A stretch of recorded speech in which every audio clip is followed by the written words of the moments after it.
pimpinan dan Bapak Ibu sekalian, saya tidak akan mengulang tadi data yang sudah disampaikan oleh Pak Iwan, bahwa dari kebutuhan secara nasional, memang formasi yang ditetapkan di 2021 itu masih sangat jauh dari harapan. Karena itu tugas kami adalah mempelajari isu-isu apa yang barangkali perlu kita perbaiki di dalam proses rekrutmen 2022.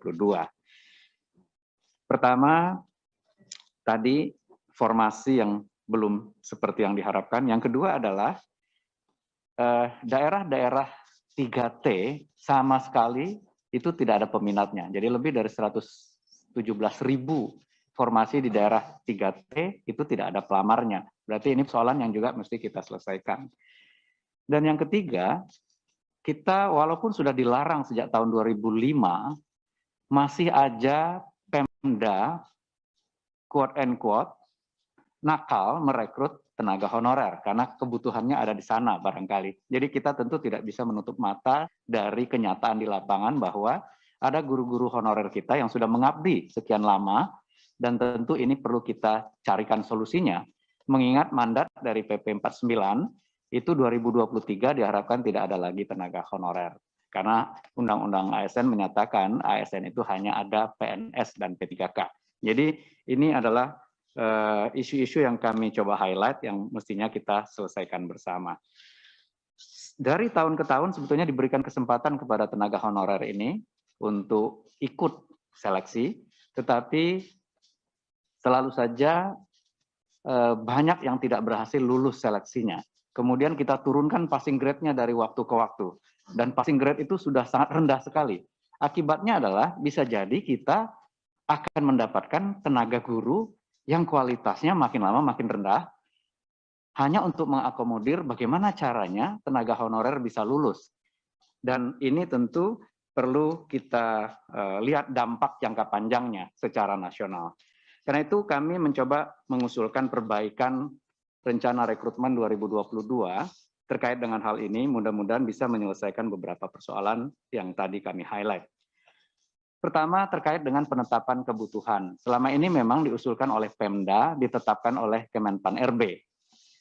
Padahal secara nasional, tentu helikopter view-nya dimiliki oleh teman-teman di Kemendikbudristek dan Kemenak dalam hal ini untuk guru agama. Karena itu kami sudah sepakat untuk tahun ini, penetapan formasi itu memberikan ruang kepada Kemendikbudristek untuk memberikan jumlahnya sepanjang anggarannya bisa disetujui oleh teman-teman di Kementerian Keuangan. Dan tadi sudah disampaikan, sudah disediakan sebetulnya anggarannya sesuai dengan kebutuhan itu. Itu yang pertama. Jadi walaupun nanti Pemdanya hanya mengusulkan 10, kalau Kemendikbud merasa di situ butuh gurunya 100, ya kita akan tetapkan formasinya 100 karena anggarannya sudah disediakan. Begitu. Itu yang pertama, Ibu Pimpinan. Yang kedua, kita harus membedakan proses seleksi guru-guru honorer yang sudah mengabdi sekian tahun dengan rekrutan baru. Jadi di mana-mana tentu kita melihat bahwa tenaga honorer ini sebetulnya kita bisa verifikasi apakah mereka bisa lanjut atau tidak. Karena selama ini kita juga bertanggung jawab untuk menyatakan mereka itu kinerjanya baik atau tidak. Tetapi ya, kita tidak bisa mencari ini salahnya siapa. Faktanya adalah mereka sudah mengajar, anak yang dididiknya lulus, naik kelas, dan kita tidak pernah menyatakan mereka kualitasnya jelek. Jadi kami dengan Kemdikbud sudah menyiapkan proses verifikasi saja untuk mengganti proses seleksi yang berupa tes yang sama seperti rekrutmen yang lainnya. Jadi kita akan membedakan proses rekrutmen dari guru yang sudah mengajar sebagai honorer, kalau nggak salah 3 tahun lebih ya Pak Iwan ya, kita udah sepakati tahunnya, tinggal diverifikasi, dan proses seleksinya kita akan bedakan dengan rekrutmen baru. Itu pembahasan yang kami lakukan di Panselnas. Kemudian yang ketiga adalah pada saat kita nanti membuka formasi untuk rekrutmen baru, itu kalau bisa tidak lagi langsung attach ke formasi sekolah dan guru tertentunya. Karena kita akan mengalokasikan penugasan lulusan-lulusan baru itu ke 3T. Kalau perlu justru lulusan-lulusan terbaiknya yang akan kita taruh di 3T tadi. Agar kualitas guru kita di sana juga semakin baik. Tetapi tentu kami harus menyiapkan skim insentif atau benefitnya, dan kemudian juga mekanisme mobility-nya setelah 2 atau 3 tahun mereka kemudian ditarik untuk ditempatkan di tempat referensinya mereka. Jadi kita ingin penempatan itu diatur oleh negara karena ini adalah kebutuhan negara. Jadi orang tidak bisa hanya melamar ke tempat tertentu. Di mana-mana rekrutmen itu ya tugasnya pemberi kerja untuk menempatkan. Tetapi khusus honorer kita prioritaskan adalah di sekolah induknya. Jadi kita bedakan proses rekrutmen antara honorer dengan rekrutmen baru.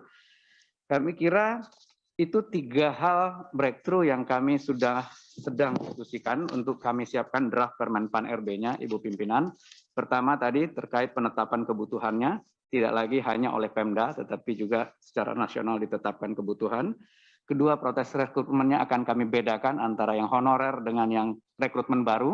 Sehingga rekrutmen baru ini passing grade-nya bisa kita naikkan setinggi mungkin, dan bahkan lulusan-lulusan terbaiknya bisa kita tempatkan di daerah-daerah 3T.